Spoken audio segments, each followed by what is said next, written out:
everyone. So I think following LTJ, I really just want to start by acknowledging who is in the room right now. Like literally looking around at this incredible, beautiful audience. And I just want to say that spaces like this do not happen by accident. They are curated spaces, right? Black people, brown people, indigenous people, AANHPI people, people whose bodies carry histories that this country and this world have tried repeatedly to erase, and yet here we are regardless, in our leathers, in our communities, in one of the oldest and most politically charged erotic spaces to exist, right? So that's not a small thing, and I really want us to feel the weight of what it is that we're talking about. So my name, again, is Akasha Eden. I'm International Miss Leather 2026 and 2026 Scholar in Residence for the Carter Johnson Library and Collection, Women of Drummer. So the theme for IMSL VB this year was, great for me, leather is political. And I want to sit with that for a moment as well, because I think we sometimes say it and trot it out as a slogan when really it's a diagnosis that needs to be worked upon, right?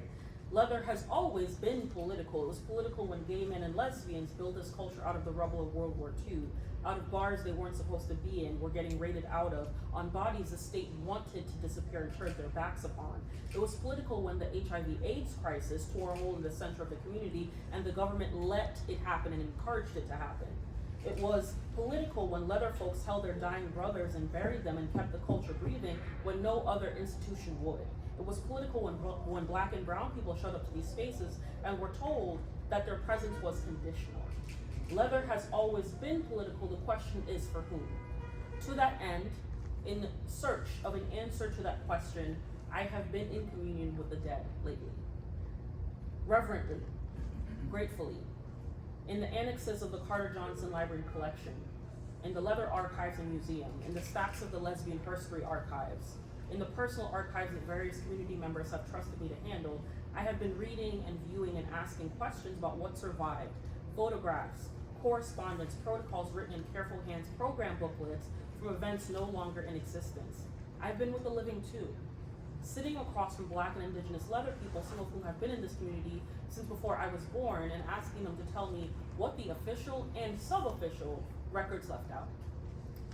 These questions are the spine of my project as Scholar in Residence, living after the end of the world, black and indigenous futurism as leather praxis. Its central argument is this: Afrofuturism and indigenous futurism are not necessarily new lenses being applied to leather culture from the outside. They are descriptions of what black and indigenous people, and therefore black and indigenous leather people, have already been doing for centuries, building post-apocalyptic futures, transmitting ceremony across catastrophic loss, insisting upon the continuance of their communities when every structural hegemonic force said otherwise. Scholarship can only catch up to the praxis. The praxis came very much first. Further, what didn't get preserved and why tells us as much as what did. The AIDS crisis didn't only take people, it took the knowledge those people carried. And it took it unevenly. The losses in black and brown communities were disproportionate, and the erasures in the official and sub-official record complete.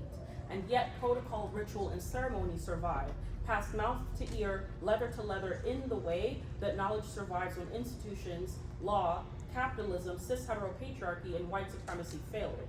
And I'd posit that BIPOC caucuses exist because that question in 2026 still does not have a clean answer. Thank you.